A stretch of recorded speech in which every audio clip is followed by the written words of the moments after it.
Today, I am preparing Gari salad packed with a lot of goodness. Season your shrimp by adding salt, white pepper, onion flakes, olive oil, and wine. Mix it up, put your pan on fire, add oil, and toss in the shrimps. Pour the Gari into a bowl and sprinkle it with some salty water.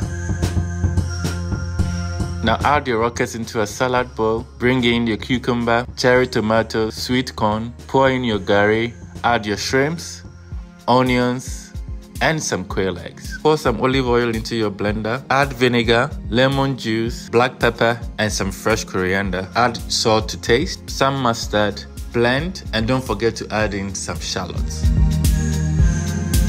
Pour the dressing onto the salad and mix it till it is evenly spread.